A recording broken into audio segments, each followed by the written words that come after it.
Thank you so much for joining us this morning to listen to the important message we would like to share with all of you.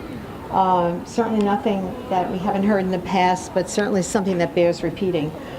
With me this morning, I'm joined by Tom Owens, who is the Commissioner of Parks, Recreation, and Cultural Affairs and DPW in the town of Islip. Tom.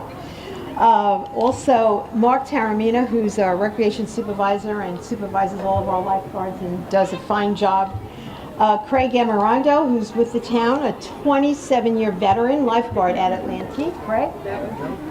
Doesn't look old enough to have been on the job 27 years, but it's true. Karen Crowley, who's our town water safety instructor supervisor. We take it very, very seriously, and Karen does a good job coordinating all of those programs. Also with us today, we have Rich Specht, who's a water safety advocate, and in a moment is going to share a very personal story with us, and Jim Nazin, who's the owner of Safety Swim. So again, I thank you for coming. Just over a week ago, we learned of yet another tragic drowning, a 10-year-old boy in Long Beach who had gone to the beach with his brother, swam in the ocean, no lifeguards. A recipe for disaster. Just a few days later, another tragic drowning, a 30-year-old man also in Long Beach. And so it's not just kids. Sometimes we forget that not everybody knows how to swim, and it can happen. This year we have an exceptionally long 4th of July weekend. 2 weekends, people are deciding which weekend is the weekend. Some people are just taking the whole week off. And certainly with the forecast for this stretch of incredibly beautiful, warm, hot summer weather, perfect for heading to the beach, perfect for going into a pool, a beautiful pool like we have here at our facility here in Byron Lake in Oakdale. And we do have other pools across the town, and one under construction now at Roberto Clemente Park in Brentwood, and hopefully we're very close to seeing the water go into that pool. And backyard swimming pools, they too are a possible breeding ground for disaster. Here in the town, we have many, many pools, as I said, and beaches, and we can't stress enough the importance of being safe near and in the water, either here at Byron Lake Pool or at one of our other pools. One of the most pleasant summer pastimes is spent on a sunny afternoon swimming in the pool or at the beach with family and friends, and we want to make sure that experience is a happy, happy memory and not a terrible, terrible, sad nightmare. According to the World Health Organization, drowning is the leading cause of unintentional death in the world, with an average of 10 deaths a day. According to the CDC, drowning is the #1 cause of death for children between the ages of 1 and 4. And according to the U.S. Consumer Product Safety Commission, 390 deaths a year on average are attributed to drowning in a swimming pool or at a spa. We want everyone to have a fun-filled holiday weekend, but safety is the most important element. Everyone needs to be aware of their environment and respect the water. So here to share with us these important safety tips, I'm going to ask Craig Amirando, again our 20-year veteran, to please come to the podium. Craig? Thank you. Thank you. Hello, thanks for having me here today. I was asked to say a couple of words about beach safety.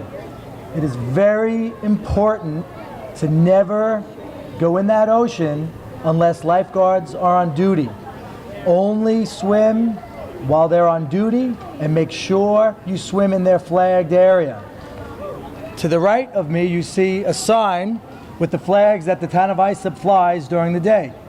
If you see a green flag, that means the ocean is safe.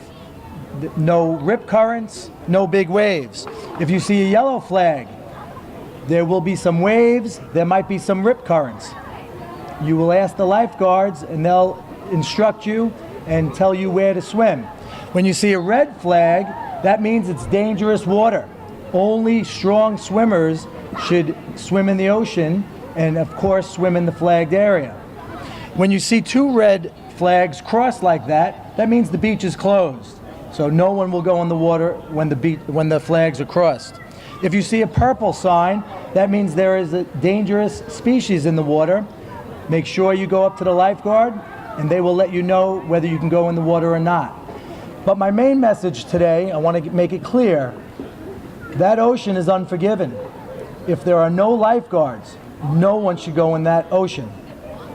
Only swim while lifeguards are on duty, and make sure you swim in the flagged area.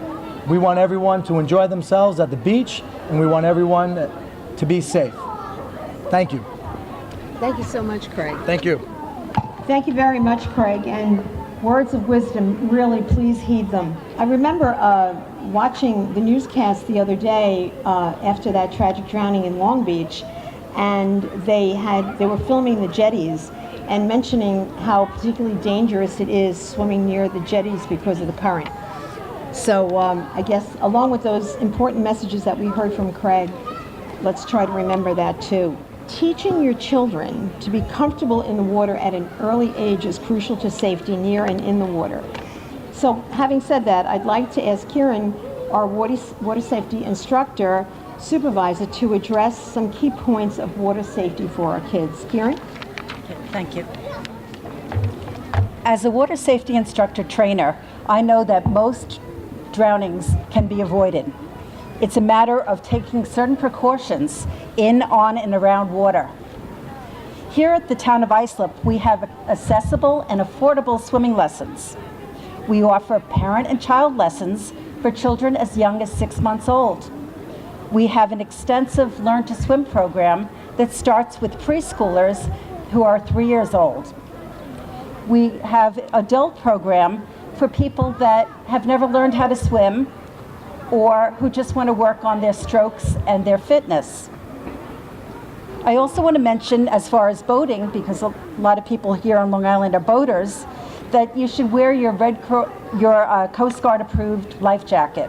Children need to respect the water and learn how to be safe. Remember, as an adult, you are responsible for having young children at an arm's length anytime you're around water.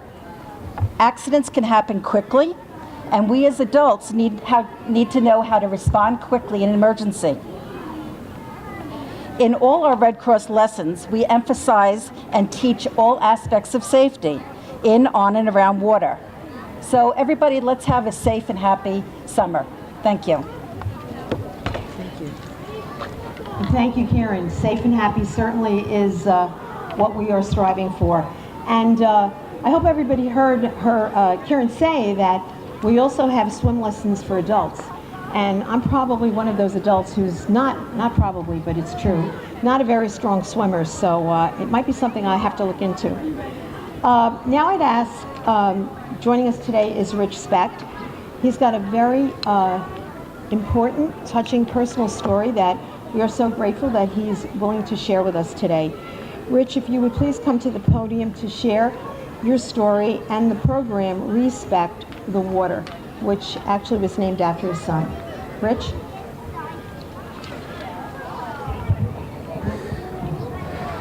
Thank you. On October 27, 2012, 2 days before Superstorm Sandy, unfortunately, my family became a part of that statistic that you heard from the CDC.